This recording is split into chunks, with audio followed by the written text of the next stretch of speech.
అధికారులు చెప్పారు వెళ్ళొద్దు అంటూ. ఫారెస్ట్ ఎక్స్ప్లోర్ చేస్తాం, జలాశయాలను ఎక్స్ప్లోర్ చేస్తామని వెళ్ళి చివరికి తప్పిపోయి ఎక్కడికి వెళ్ళాలో, ఏం చేయాలో, ఎటు వెళ్తున్నారో తెలియక, నిద్రాహారాలకి అక్కడ దిక్కులేక, నెట్వర్క్ కూడా దొరకదు చాలాసార్లు. అదృష్టం కొద్దీ నెట్వర్క్ దొరికితే 100కి డయల్ చేశారు ఆ స్టూడెంట్స్. చివరికి పోలీసులు అలర్ట్ అయ్యి కోఆర్డినేట్ చేసుకొని వాళ్ళ లొకేషన్ ట్రేస్ చేసి వాళ్ళని బయటికి తీసుకురాగలిగారు. కానీ కొద్దిపాటి తేడా, డీప్ ఫారెస్ట్లోకి వెళ్ళిన తర్వాత నెట్వర్క్ లేకపోతే ఏంటి పరిస్థితి? ఎటు పోవాలో తెలియక, ఎలా బ్రతకాలో అడవుల్లో తెలియక, అక్కడ విష సర్పాలు, విష కీటకాలు, అడవి మృగాల మధ్యలో ఎలా బ్రతుకుతారు? ఎన్ని రోజులని సర్వే అవ్వగలుగుతారు? బేసిక్ సైన్స్ కూడా సహజంగా ఐడియా ఉండదు అడవుల్లో సర్వే అవ్వడానికి కామన్ పీపుల్కి.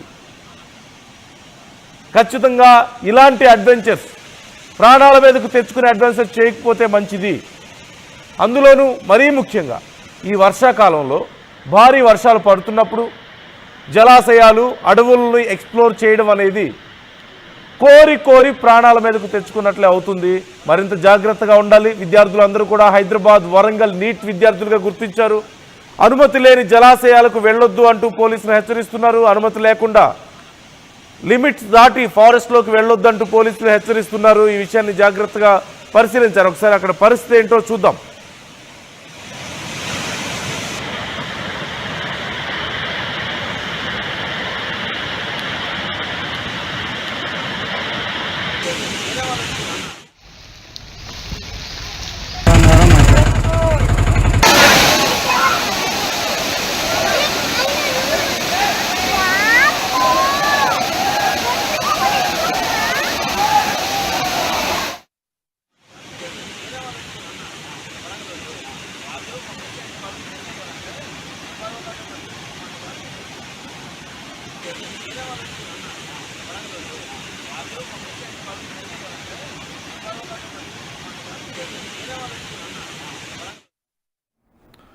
ఈ అంశానికి సంబంధించి ఫుల్ డీటెయిల్స్ మా ప్రతినిధి వెంకటరత్నం అడిగి తెలుసుకుందాం. లైవ్లో సిద్ధంగా ఉన్నారు. వెంకటరత్నం, పోలీసులు ఈ రెస్క్యూ ఎలా నిర్వహించారు?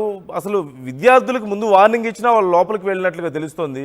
విద్యార్థులు ఏమన్నారు? జరిగినటువంటి మొత్తం ఘటనకు సంబంధించి ఎలా వాళ్ళని రెస్క్యూ చేయగలిగారు? అక్కడ పరిస్థితి ఏంటి? అదే నందు, ఇక్కడ వెంకటాపురం మండలం మహితాపురం జలపాతానికి సంబంధించినటువంటి చాలా అంటే బ్యూటిఫుల్ లొకేషన్ అది. గతంలో ఇదివరకు వెళ్ళినటువంటి వాళ్ళు కూడా మరొకసారి వెళ్ళాలనుకునేటువంటి ప్రాంతాలు ఇవన్నీ.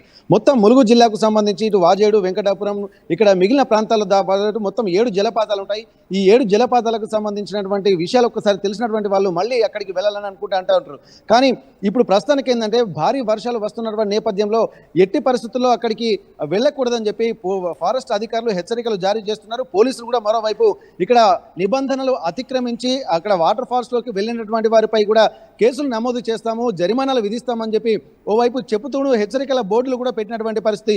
ఇక్కడ బొగత జలపాతం కూడా ఎప్పుడు లేనంత ఉగ్రరూపం దాల్చిందంటే చూసుకోవచ్చు. ఇంకా దీనికంటే ఎగువన ఉన్నటువంటి ఈ జలపాతాలు కూడా చాలా ప్రమాదకర స్థాయిలో ఉంటాయి. అందులోనూ ఈ లోపలికి ఇవన్నీ నడుచుకుంటూ వెళ్లాల్సినటువంటి పరిస్థితులు, వాహన సౌకర్యం లేదు. ఒక్కొక్క ప్రాంతానికి 10 నుండి 15 కిలోమీటర్ల వేరే అడవి లోపల నడుచుకుంటూ వెళ్లాల్సినటువంటి అవసరం ఉంటుంది. కానీ ఇదొక అడ్వెంచర్గా ఇక్కడ ఉన్నటువంటి యువకులు కూడా కొంతమంది ఫీల్ అవుతూ ఉంటారు. కానీ ఆ అడ్వెంచర్ అనేది వాతావరణ పరిస్థితులను బట్టి వెళ్లాల్సినటువంటి అవసరం ఉంటుంది. కానీ ఒకవైపు భారీ వర్షాలు పడుతున్నాయి, వాతావరణ శాఖ హెచ్చరికలు జారీ చేస్తుంది. అయినప్పటికీ కూడా పోలీసులు హెచ్చరికలు జారీ చేసినప్పటికీ కూడా వారి కన్ను గప్పి ఇక్కడ 7 నిట్ విద్యార్థులు కూడా అక్కడికి వెళ్ళినటువంటి పరిస్థితి. ఇక్కడ 3 మహిళలు, 4 యువకులు కూడా వెళ్ళినటువంటి పరిస్థితి. 3 విద్యార్థినులు, 4 యువకులు, వీళ్ళందరూ కూడా పోలీసుల కళ్ళు గప్పి ఉదయమే వెళ్ళినటువంటి పరిస్థితి. అయితే నిన్నటి వరకు ఎందుకంటే వాటర్ ఫాల్స్ వస్తున్నటువంటి ఆనందంగా ఎంజాయ్ చేశారు. కానీ రిటర్న్లో వచ్చేసరికి వారు దారి తప్పిపోవడంతో ఎక్కడికి వెళ్ళాలో తెలియక అడవుల్లోనే చాలాసేపు తిరిగినటువంటి పరిస్థితి. ఎప్పటి వరకు అంటే దాదాపు రాత్రి 10:30 వరకు కూడా అడవుల్లోనే ఉన్నారంటే పరిస్థితులు ఎట్లాంటి భయానకమైనటువంటి పరిస్థితుల్లో వాళ్ళు ఉన్నారో ఆ ప్రాణాలు అరచేతిలో పెట్టుకొని వెళ్ళినటువంటి పరిస్థితి. దీనికి సంబంధించి నెట్వర్క్ కూడా లేదు. ఆ నెట్వర్క్ వచ్చేంత వరకు వీళ్ళు ట్రై చేస్తూనే ఉన్నారు. ఒక్కొక్కసారి బ్యాటరీలు అయిపోయినా ప్రాబ్లమే ఉంటుంది, నెట్వర్క్ దొరకకపోయినా ప్రాబ్లమే ఉంటుంది.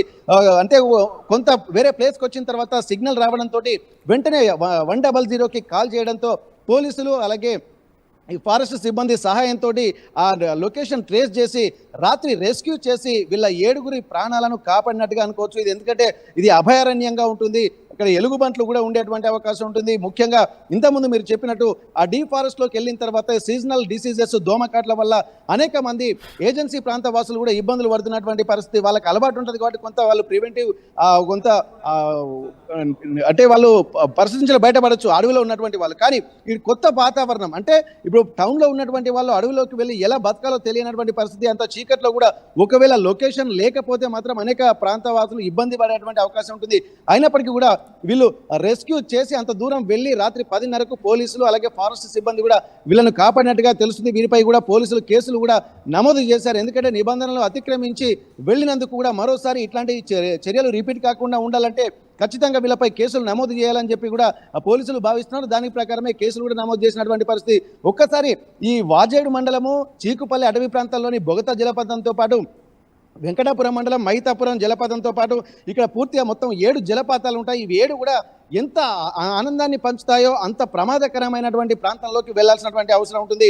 ఇక్కడ ముత్యంధార జలపాతము, నూగురు రిజర్వ్ ఫారెస్ట్లోని గండం జలపాతము, ఇక్కడ మహితాపురం జలపాతము, కొంగాల జలపాతము, దూలపురం దగ్గర ఉన్నటువంటి దూసపాటి లొద్ది, అలాగే కృష్ణాపురం దగ్గర ఉన్నటువంటి బామనసరి జలపాతము, మొత్తం వీటన్నిటికీ కూడా సందర్శకులకు సంబంధించి కూడా అధికారులు హెచ్చరికలు జారీ చేసి ఇక్కడ పర్యాటకులను నిలిపివేశారు. దీన్ని దృష్టిలో పెట్టుకొని బొగత జలపాతం అంటే ఇక్కడ దగ్గర టౌన్కి దగ్గరే ఉంటుంది, వాజేడు మండలం పక్కనే ఉంటుంది కాబట్టి కొంత వెళ్ళినా కానీ అక్కడ ప్రమాదకరంగా వాటర్ ఉంటున్నాయి కాబట్టి వాళ్ళు బోర్డులు పెట్టినటువంటి పరిస్థితి. కానీ ఇప్పుడున్నటువంటి పరిస్థితుల్లో ఎవరు వెళ్ళకూడదని చెప్పి అధికారులు చెప్తున్నప్పటికీ కూడా కొంతమంది యువకులు అత్యుత్సాహం ప్రదర్శించి ఇలా వెళ్ళి ప్రాణాల మీదకి తెచ్చుకుంటున్నటువంటి పరిస్థితి మనకు కనిపిస్తుంది.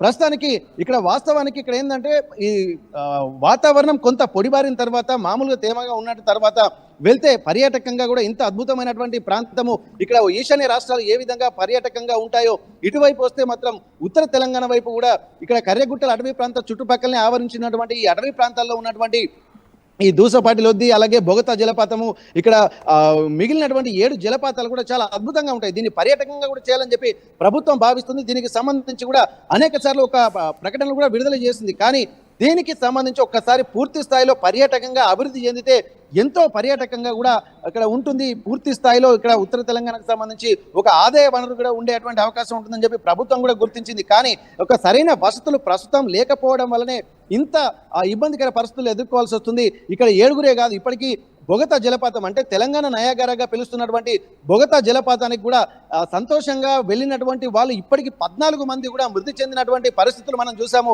ఈ 14 మంది కూడా సరదాగా వెళ్ళి కొంతమంది కుటుంబాలతో సహా కొంతమంది ఎక్కువగా యువకులే వెళ్ళి ఇక్కడ ప్రమాదాలను బారి కొట్టుకుపోయినటువంటి పరిస్థితి. ఎందుకంటే వరద ఉధృతి పైనుండి వచ్చేటువంటి ప్రవాహంతో కిందికి వాళ్ళే ప్రవహించే నీరు అతి వేగంగా వెళ్తుంది కాబట్టి ఒక్కసారి కాలు జారి అందులో పడిపోయినా కానీ ఇక్కడ వాళ్ళు దొరికేటువంటి పరిస్థితి లేదు. ఎందుకంటే వాటర్ వేగంగా వస్తుంది కాబట్టి ఇట్లాంటి పరిస్థితులు గతంలో ఉన్నాయి. హెచ్చరికలు జారీ చేశారు, కొన్ని రైలింగ్స్ కూడా ఏర్పాటు చేశారు. కానీ మొన్న కురిసినటువంటి వర్షాలకు ఆ రైలింగ్స్ కూడా కొట్టుకుపోయాయి. అంటే ఎంత భారీ స్థాయిలో ప్రమాదకర స్థాయిలో బొగత ప్రవాహం ప్రవహించిందని మనం గమనించవచ్చు. ఇప్పుడు ఉన్నటువంటివి ఏంటంటే బొగత ఇంకా కొద్దిగా తక్కువ ఎత్తులోనే ఉంటుంది. ఇప్పుడు మిగిలిన ముత్యంధార అలాగే కొంగర జలపాతం ఇవన్నీ కూడా చాలా ఎత్తు నుండి ప్రవహించేటువంటి ఆ పరిస్థితి. కొన్ని ప్రాంతాలు ఏంటంటే గుండం జలపాతం ఏంటంటే ఒకసారి వాటర్ ఫాల్ చేసినంత లోతుగా ఉంటుంది. ఇవన్నీ కూడా ప్రమాదకరంగా ఉంటాయి. అంటే ఎంత అద్భుతంగా ఉన్నప్పటికీ కూడా వాటి వెనుక ప్రమాదం పొంచి ఉందన్నటువంటి విషయాన్ని ప్రతి ఒక్కరు కూడా గమనించి ఈ పర్యాటకంగా వెళ్ళి ప్రాణాల మీదకి తెచ్చుకోవద్దన్నటువంటి విషయాలను కూడా గమనించాల్సినటువంటి అవసరం ఉంటుంది. ఇది ముందే గుర్తించినటువంటి అధికారులు ఎప్పటికప్పుడు హెచ్చరికలు జారీ చేస్తూనే ఉన్నారు. అయినప్పటికీ కూడా కొంతమంది ఆకతాయిలు వినకుండా కానీ అక్కడ ఉన్నటువంటి గర్ల్ ఫ్రెండ్స్ తోటి వెళ్ళి ఒక ప్రమాదపు అంచున వెళ్ళి వాళ్ళ ప్రాణాల మీద తెచ్చుకుంటున్నటువంటి పరిస్థితి. ఇది కుటుంబాల్లో విషాద ఛాయలు నింపేటువంటి పరిస్థితి. కానీ ఇప్పటి వరకు ఆ కుటుంబ సభ్యులకు కూడా పోలీసులు ఫోన్ చేసి మీ పిల్లలు ఇట్లా ప్రవర్తిస్తున్నారు, ఇక్కడ ప్రమాదకరమైనటువంటి ప్రాంతాల్లోకి ఎవరు నిషేధిత ప్రాంతాల్లోకి వెళ్ళి ఇట్లా సమస్యలు సృష్టిస్తున్నారని చెప్పి ఈ 7 కుటుంబ సభ్యులు ఎవరున్నారో వాళ్ళ తల్లిదండ్రులకు కూడా పోలీసులు ఫోన్ చేసి హెచ్చరికలు కూడా జారీ చేశారు. మరోసారి ఇటువంటివి రిపీట్ అయితే మాత్రం చాలా కఠినమైన చర్యలు తీసుకోవాల్సి వస్తుందని చెప్పి ఇక్కడ పోలీస్ అధికారులు అలాగే ఫారెస్ట్ అధికారులు కూడా చెప్పినటువంటి పరిస్థితి. ఎందుకంటే వీరిని చూసి వీళ్ళు సోషల్ పోస్టులలో ఆ సోషల్కి సంబంధించిన సోషల్ మీడియాలో ఆ పోస్టులు పెడతా ఉంటారు. అవి పెట్టిన తర్వాత మిగిలినటువంటి వాళ్ళు చూసి అత్యుత్సాహంగా తాము కూడా అడ్వెంచర్ చేయాలన్నటువంటి ఒక ఆలోచనలు కూడా తెరతీస్తుంటారు. కానీ అది ఆ నిషేధిత టైంలో వెళ్ళడం అనేది కూడా చాలా గమనించాల్సినటువంటి అవసరం ఉంటుంది. కానీ ఇక్కడ ఆ సాహసం చేయరా డింబక అన్నటువంటి ఆలోచనలు కూడా కొంతమంది యువకుల్ని అత్యుత్సాహం వైపు ప్రదర్శింపజేస్తూ ఉంటాయి.